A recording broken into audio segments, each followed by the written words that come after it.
Okay, आज आपण बघणार आहे इन्फ्लेशन अकाउंटचा एक प्रॉब्लेम का ज्या प्रॉब्लेममध्ये आपल्याला historical cost method, current purchasing power आणि करंट कॉस्ट अकाउंटिंगचा उपयोग करून profit and loss of sale of असेटचा काढायचा आहे. तर बघा प्रॉब्लेममध्ये काय सांगितलं आहे. एक तर बॅलन्स शीट दिली आपल्याला. Following is the balance sheet of Ram limited as on 31 March 2020. लायबिलिटीजला दिले शेअर कॅपिटल 1,60,000. ॲसेटला दिलेत फिक्स्ड ॲसेट 1,60,000. दोघांचे टोटल पण 1,60,000 येणार कारण बाकीचे एक्सपेन्सेस काय दिलेले नाही आहेत. तर पहिला बघा काय सांगितलं adjustment. The replacement cost of fixed asset on 31 March 2020 is ₹2,00,000. आता ही रिप्लेसमेंट कॉस्ट आहे ही कोणत्या मेथडसाठी आपल्याला उपयोगी पडणार आहे. तर ही आपल्याला उपयोगी पडणार आहे करंट कॉस्ट अकाउंटिंग. कोणतं? Current cost accounting. 2 नंबरला सांगितले the general price index is increased by 10%. Increased by 10% हे आपल्यासाठी महत्त्वाचं आहे. इथं कधी कधी डिक्रीज्ड बाय पण देऊ शकतात, तसंच इथं इन्क्रीज्ड दिलेलं आहे. तर जनरल प्राइस इंडेक्स नंबर हा कुणाच्या संदर्भात आहे. तर करंट पर्चेसिंग पॉवरच्या संदर्भात आहे. करंट पर्चेसिंग पॉवरचंच दुसरं नाव आहे जनरल प्राइस इंडेक्स. ठीक आहे. तर करंट पर्चेसिंग पॉवरच्या संदर्भात आपल्याला काय त्यांनी ॲडजस्टमेंट दिले तर ती इन्क्रीज झाली कितीनं तर 10%. 3 नंबरला सांगितले the fixed asset is sold for ₹2,40,000. Fixed asset आहे ती किती रुपयाला सोल्ड केलेली आहे तर 2,40,000ला. आता हे 2,40,000 आपल्याला तिन्ही मेथडसाठी सेमच असणार आहे कारण इथं पर्टिक्युलर काय सांगितलेलं नाही का हिस्टॉरिकल मेथडसाठी एवढी सोल्ड केली असणार आहे, करंट पर्चेसिंग पॉवरसाठी एवढी सोल्ड केली असेल किंवा करंट कॉस्ट अकाउंटिंगसाठी एवढी सोल्ड केली. त्यामुळं सोल्ड प्राईस ही तिघांना पण काय राहणार आहे सेम राहणार आहे. आता सुरुवातीला आपल्याला प्रॉब्लेममध्ये काय करावं लागणार आहे तर profit on sale of fixed asset काढावं लागणार आहे. तर profit on sale of fixed asset काढताना आपल्याला काय काय माहिती महत्त्वाची आहे तर सेल ऑफ फिक्स्ड ॲसेट आणि लेस कॉस्ट ऑफ फिक्स्ड ॲसेट. आता आपल्याला सेल ऑफ फिक्स्ड ॲसेट तर माहिती आहे. 3 नंबरच्या ॲडजस्टमेंटमध्ये आपल्याला सांगितलेलं आहे का सेल ऑफ फिक्स्ड ॲसेट किती आहे 2,40,000. आता ह्या प्रत्येकाची कॉस्ट आपल्याला ह्या 2 ॲडजस्टमेंटमध्ये दिलेली आहे बघा. Replacement of cost of fixed asset कुणाची सांगितले ही तर ही सांगितलेली आहे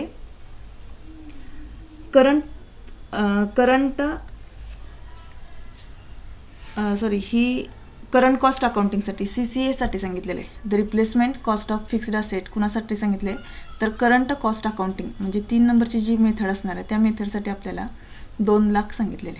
ही काय आहे कॉस्ट ऑफ फिक्स्ड ॲसेट आहे. आणि नंतर ना जनरल प्राइस इंडेक्स म्हणजेच कोणती सांगितले तर current purchasing power. Current purchasing पॉवरसाठी कॉस्ट ऑफ फिक्स्ड ॲसेट किती सांगितले तर इन्क्रीज्ड बाय 10%. म्हणजेच जी काय आपल्याला इथं बॅलन्स शीटला दिलेलं आहे 1,60,000वर त्याच्यावर आपल्याला इन्क्रीज किती करायचे आहेत तर 10% इन्क्रीज करायचे आहेत. म्हणजेच 1,60,000वर 10% किती येणार आहेत 16,000 आणि त्यात इन्क्रीज सांगितले म्हणून ते काय करावं लागणार आहेत ॲड करावे लागणार आहेत. तर त्याचं उत्तर किती येणार आहे 1,76,000. आणि हिस्टॉरिकल कॉस्ट मेथडमध्ये आपण काय करायचं आहे तर जी काय आत्ता आपल्याला सेलिंग प्राईस सांगितले त्यांनी 2,40,000 सांगितले ह्यातून ओरिजिनल जी काही कॉस्ट आहे हिस्टॉरिकलमध्ये आपण काय बघणार आहे लास्ट इयरची जी काही कॉस्ट प्राईस असणार आहे तीच आपण ओरिजिनल कॉस्ट लेस करणार आहे. म्हणजे 2,40,000मधनं 1,60,000 वजा केले तर 80,000 profit on sale of fixed asset आपल्याला कुणाचा मिळणार आहे 1,60,000चा. तर बघा चला प्रॉब्लेम सोडूया.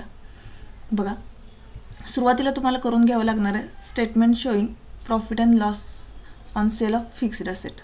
तर आता इथं बघा पहिल्यांदा आपल्याला प्रॉफिट अँड लॉस काढण्यासाठी 2 गोष्टी माहिती असणं गरजेचं आहे. एक तर सेलिंग प्राईस आणि कॉस्ट प्राईस. कारण प्रॉफिट म्हणजे काय असणार आहे सेलिंग प्राईजमधून कॉस्ट प्राईस वजा केल्यावर आपल्याला काय मिळणार आहे प्रॉफिट मिळणार आहे. मग तोच फॉर्म्युला आपल्याला इथं वापरायचा आहे. आता इथं 3 प्रकारचे इन्फ्लेशन सांगितले. इन्फ्लेशन म्हणजे काय असणार आहे तर भाववाढ.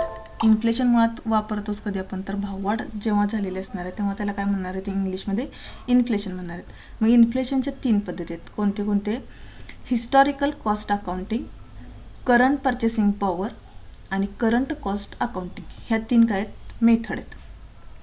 आता ह्या तिन्ही मेथडमध्ये आपल्याला तिसऱ्या ॲडजस्टमेंटमध्ये एकच सांगितलेलं आहे ते म्हणजे सांगितलं आहे फिक्स्ड ॲसेट इज सोल्ड ₹2,40,000. म्हणून सुरुवातीला आपण सेलिंग प्राईस लिहून घेतली सेल केलेली तर किती आहे तिघांची पण सेमच आहे ती 2,40,000. नंतर आपल्याला ह्यातनं काय करायचं आहे तर लेस कॉस्ट प्राईस काढायची आहे. आता कॉस्ट प्राईस कुणाची काढायची आहे तर फिक्स्ड ॲसेटची. ठीक आहे.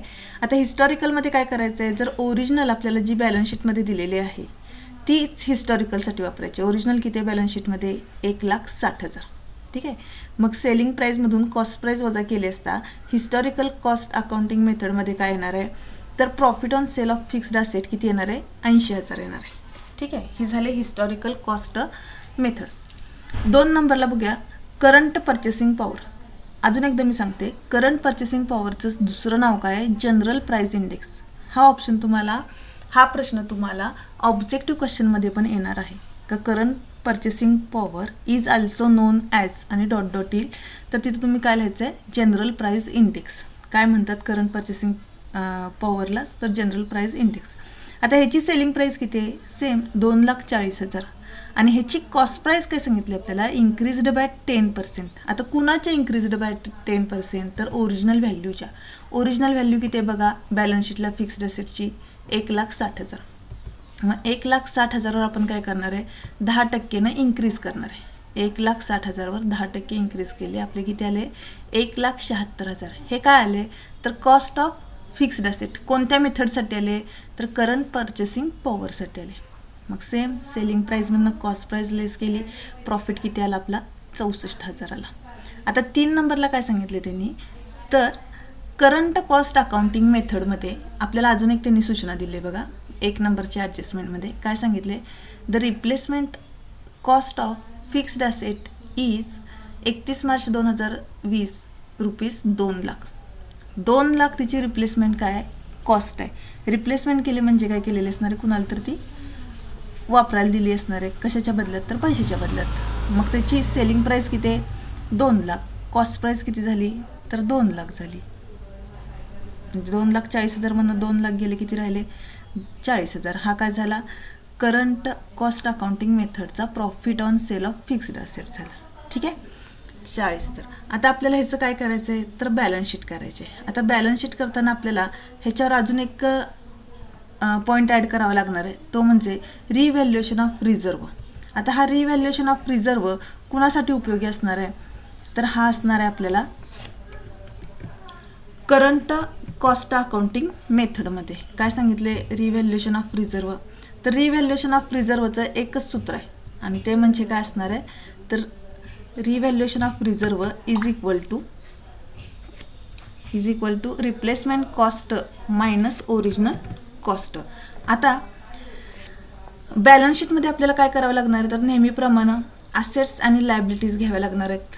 आता असेट्स काय घेणार आहे आपण, तर जी काय आपण विकून फिक्स्ड असेट विकून जी काय किंमत मिळाली असणार आहे ती आपली असणार आहे काय, असेट असणार आहे.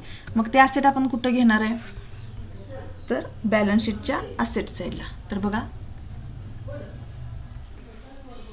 तर असेट विकून आपल्याला कॅश किती मिळालेले आहे, 2,40,000.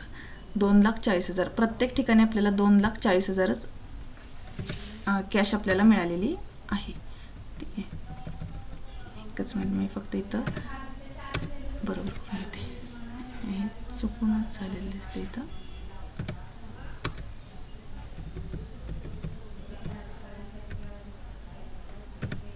ओके, ठीक आहे.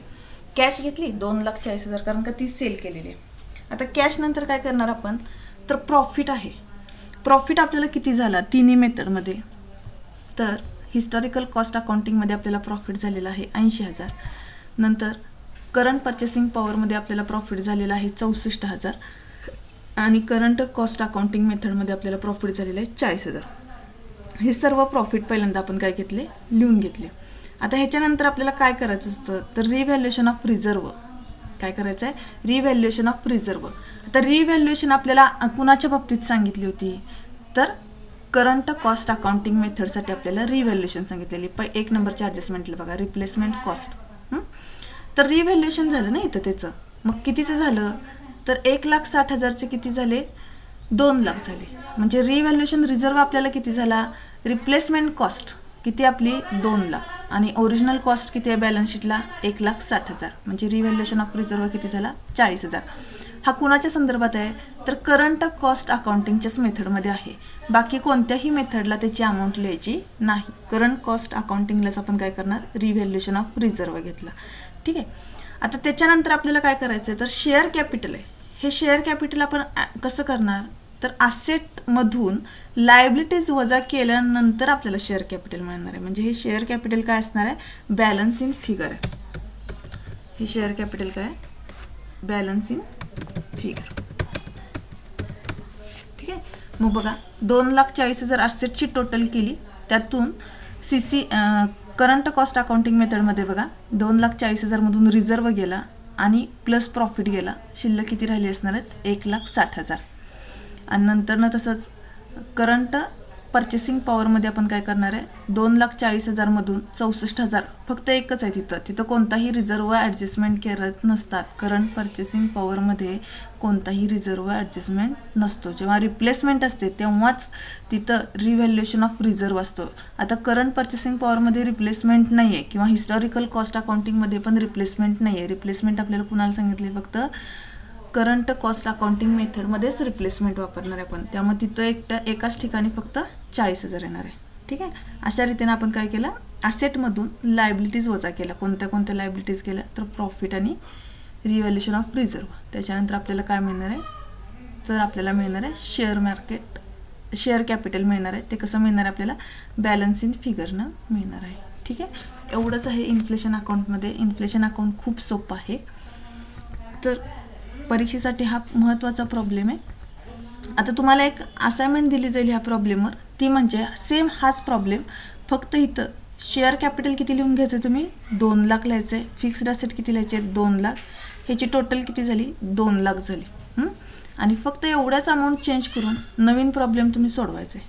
ठीक आहे. जर काही शंका आली तर कमेंट करा किंवा माझ्याशी कॉन्टॅक्ट करा. ठीक आहे. उद्या आपण दुसरा प्रॉब्लेम बघणार आहे, दुसऱ्या मेथडचा.